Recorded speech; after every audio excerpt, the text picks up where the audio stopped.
우리는 The Uganda People's Defense Forces, UPDF, has come into the spotlight for using chemical weapons in airstrikes against the population in Nasir, Upper Nile State, South Sudan. World Without War, an international non-governmental organization, has released a statement condemning joint airstrikes by the South Sudan People's Defense Forces and their Ugandan counterparts in Nasir. According to the statement, images and witness accounts suggest that ethyl acetate, a flammable industrial chemical, was deployed in the densely populated region. Mr. Edward H. Carpenter, the director of World Without War and a former UN peacekeeper in South Sudan, reiterated his concerns about the use of chemical warfare. I am deeply concerned by the use of chemical incendiary weapons by the governments of South Sudan and Uganda, Carpenter stated, adding that the actions of the South Sudanese government and their Ugandan allies not only push the country toward full-scale civil war, but also constitute a war crime. The chief of the Uganda People's Defense Forces, General Muhoozi Kainerugaba, recently stated that the Uganda Special Forces, an elite unit of the UPDF, had entered South Sudan to protect the capital, Juba. Days later, regular infantry and mechanized units of the UPDF also entered South Sudan to support the special forces in what was termed the protection of the capital, Juba. Later, however, the chief of the Ugandan forces boasted on his X, formerly Twitter account, that he had already grown tired of killing ethnic Nuer people in Upper Nile State. He urged the Nuer people to bring their leader before President SalvaKir, his ally, to kneel and ask for forgiveness. This mass killing of the ethnic Nuer was, however, authorized by the Ugandan parliament, which granted the army chief clearance to deploy troops to South Sudan. This decision places Uganda on a path toward potential international war crime charges and possible compensation claims from the Nuer community. On March 17th, Reuters confirmed an airstrike on Nasir. At least 21 people were killed, including the paramount chief.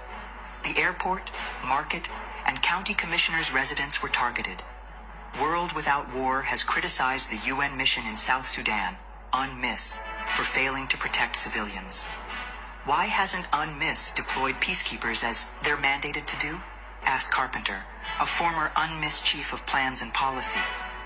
Though authorized for 17,000 troops, fewer than 14,000 have been deployed. Carpenter urged the deployment of the necessary unified forces, a neutral South Sudanese force, alongside UNMISS peacekeepers to restore local trust. The United Nations must investigate this attack on civilians and demand accountability, he said, calling on South Sudan to ratify Protocol 3 of the Convention on certain conventional weapons. So what do you think about Uganda's use of chemical weapon against the Nuer people, who may be legitimately demanding their rights from the government of South Sudan? Keep those comments coming as we continue to keep you updated on this unfolding situation in Africa's youngest republic. According to officials. However, the latest attack occurred amid growing tensions between government forces and armed youth groups. Uganda has deployed special forces to South Sudan, with its military chief recently stating that troops were sent to secure its northern neighbor. The Uganda People's Defense Forces, UPDF, have been accused of conducting airstrikes in support of the South Sudan People's Defense Forces, SSPDF, allegations that Uganda has yet to address. The airstrikes began in eastern Upper Nile State days after armed youths, known as the White Army, overran an SSPDF military base in Nasir County on March 4th, displacing government troops. Ulang and Nasir, located approximately 400 kilometers, 250 miles, north of Malakal, are predominantly inhabited by the Jikani Nuer community. The White Army connection. The White Army is reportedly linked to First Vice President Dr. Riek Machar, leader of the Sudan People's Liberation Movement, Army in Opposition, SPLMA-IO.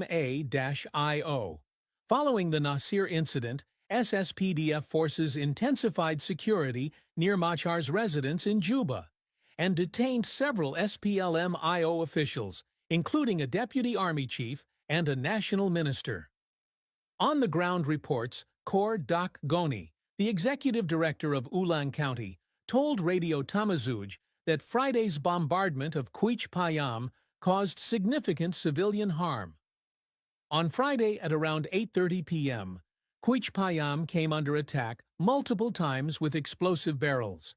The county commissioner has left for Quich to assess the damage and provide support to those affected. He further warned that the security situation is deteriorating, with at least 10 critically injured residents receiving treatment at a Médecins Sans Frontières (MSF) hospital in Ulang. Casualties and plea for peace.